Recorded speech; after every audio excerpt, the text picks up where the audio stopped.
Misleiding nommer 8. Vandag gaan ons 'n bietjie meer spesifiek kyk hoe die kerk en die kerkvaders, die vertalers, die woord van Jehovah verander het om by hulle teologie in te pas. Ons gaan lees van die King James, Romeine 10 vers 4. For Christ is the end of the law for righteousness to everyone that believes. Nou, hulle sê hierso dat Yahusha is die einde van die wet. Nou as ons kyk na die konkordansie-nommer G5056, die Griekse telos, en dan kyk ons na die beskrywing. To set out for a definite point or goal, properly the point aimed as a limit, the conclusion of an act or state, a result, end, finally or uttermost. Nou, van al hierdie woorde besluit die kerkvaders om die woord einde te gebruik, eerder as die woord doel. Wat dan impliseer dat Yahusha het gekom om die wet weg te neem, of dit tot nie te maak. En dit pas perfek in hulle teologie, omdat die Christen die wette van Jehovah breek. Hulle breek die eerste 3 gebooie, omdat hulle hom by sy heidense naam noem, en die 4de gebod gebreek hulle, omdat hulle nou 'n nuwe Sabbatdag het, Sondag. So hulle breek elke wet wat van toepassing is op Jehovah en Yahusha. So deur einde te kies, is daar 'n probleem.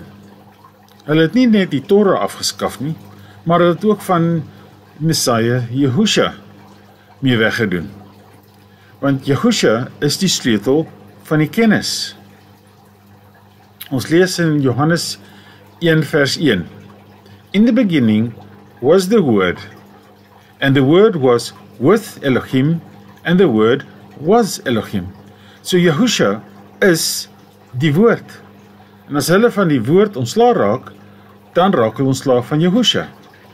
Die heilige naam is die sleutel van kennis, wat hulle mee weggedoen het. Gaan lees gerus Lukas 11 vers 52 en Hosea 4 vers 6.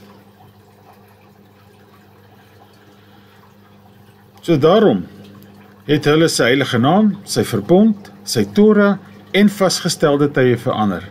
En Jehovah waarsku ons dat dit sou gebeur. Ons lees in Isaiah 24 vers 5.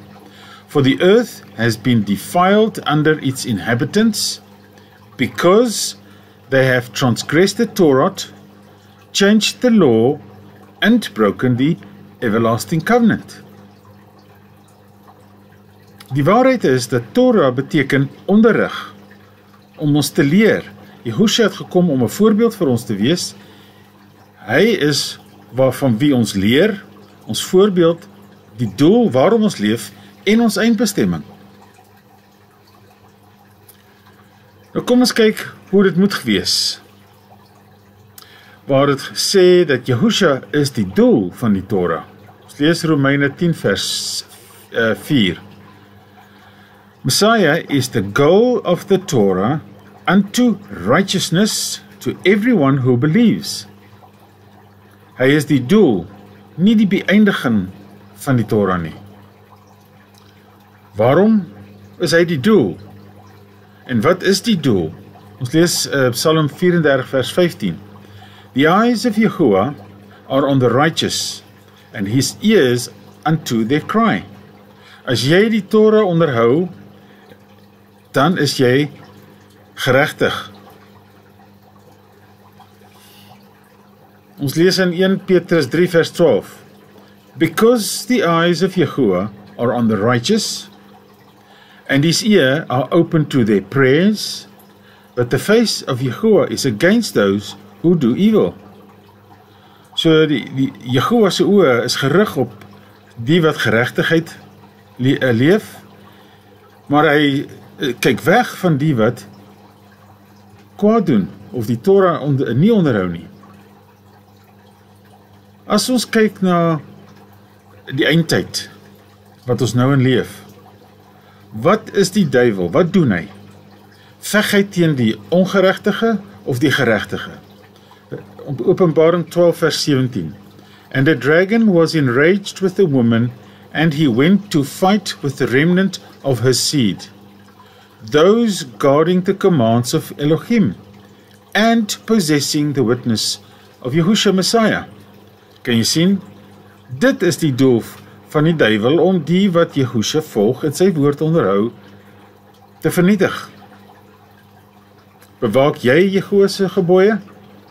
Het jy die getuienis van Yahushua? As jy dit doen, dan, kom ons lees wat die volgende vir ons sê. Johannes 15 vers 10.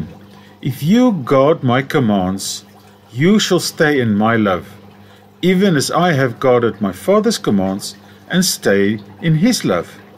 Is dit nie wonderlik nie? Ek lees die volgende vers, sê hoe pragtig dit is. These words I have spoken to you, so that my joy might be in you, and your joy might be complete. Ons is volmaak. Ons is leef in geregtigheid, omdat ons die voorbeeld van Yahushua volg. Dan behoort ons aan hom. Halleluja, Goeie.